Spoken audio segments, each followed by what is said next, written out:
Thank you for inviting me. I was almost on the project when the final results of the language white papers research or study were off. So I can speak only about conclusions.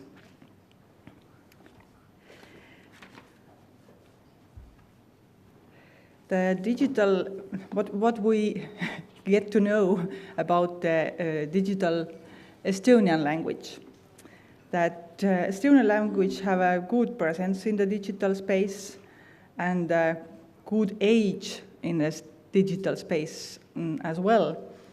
Early and ongoing localization efforts, operation system software, smartphones, Facebook, everything is mostly translated or localized. Strong presence on the internet.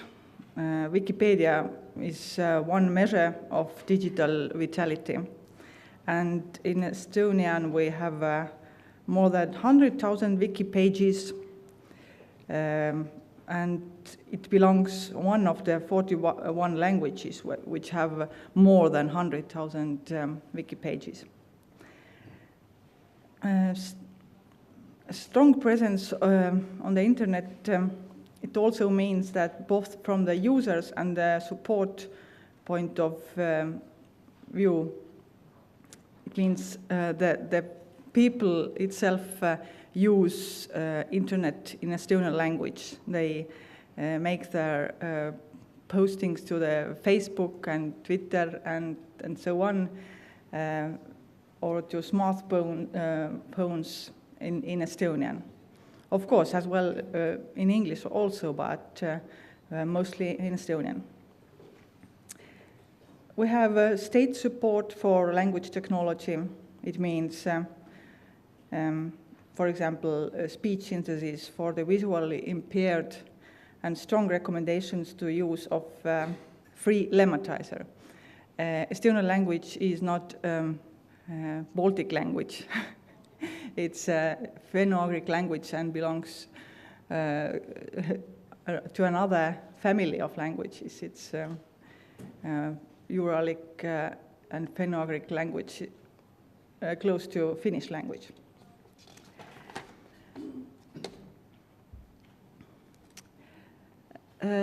Language technology support in Estonia is quite long-lasting, and continuous funding and education have paid off also, but the project-based funding can lead to fragmented results. State of language technology is relatively good compared to languages with same amount of speakers. We have only million speakers in Estonian language, of Estonian language. Need for systematic approach, coordination, and common infrastructure for different language technology areas for Estonian and European level of language technology research and funding. Also, Estonian is not commercially viable. What does it mean? It means that the market is so small that nobody can eager to do for such a small market commercially relevant tools. And only a few small enterprises are active in language technology. So the state needs to fund and coordinate the creation of basic resources and technologies. So we have public funding. And it means also that results must be publicly available, the results of this project with public funding. But research needs not only funding, but people as well. And we have 2 bachelor programs, 2 master programs, and 2 doctoral schools in language technology or computational linguistics since year about 2000. And language technology researchers with these are mostly with a background of computer sciences or linguistics. Language support for Estonian, it's on the other way. State of language resources is reasonably good.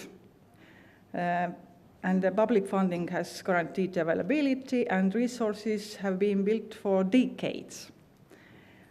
More advanced resources lacking.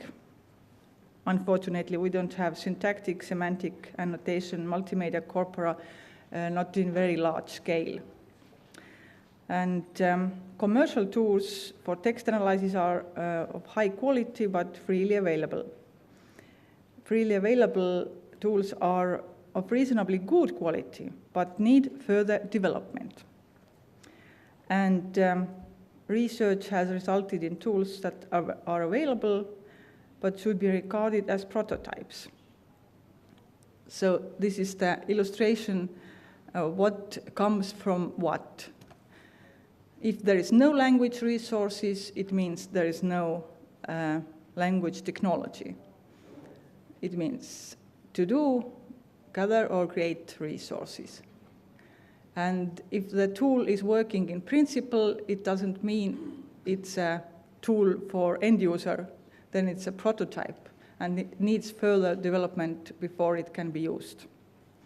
And then the tool is working and widely usable, but there is no documentation, license, visibility. That's a mistake of a lot of our prototypes, or a little more developed prototypes, that if some researchers have made them, they just create it and think, that could be work, and then it works, and let's let the people use it so, but nobody knows how it was made. So software developers can't develop this tool more and more.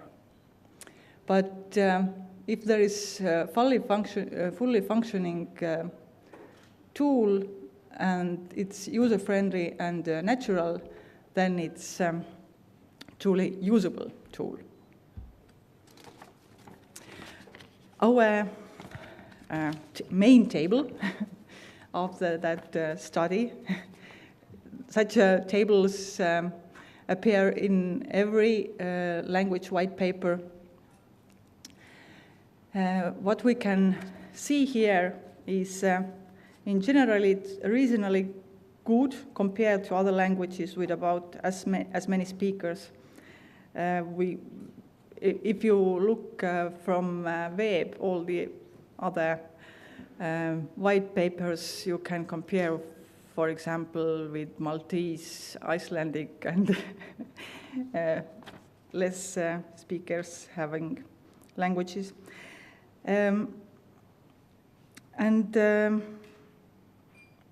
It's a result of years, decades of research and funding support. What we can see in some numbers, that language resources in speech recognition, speech synthesis are best evaluated or best assigned, and in text corpora, speech corpora, and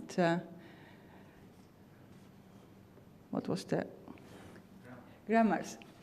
In grammars, all these high numbers means that, as in previous slide, that if you have good corpora, if you have good resources, then it's possible to create good tools in the same area. The weakest line in our results is semantic analysis and text generation.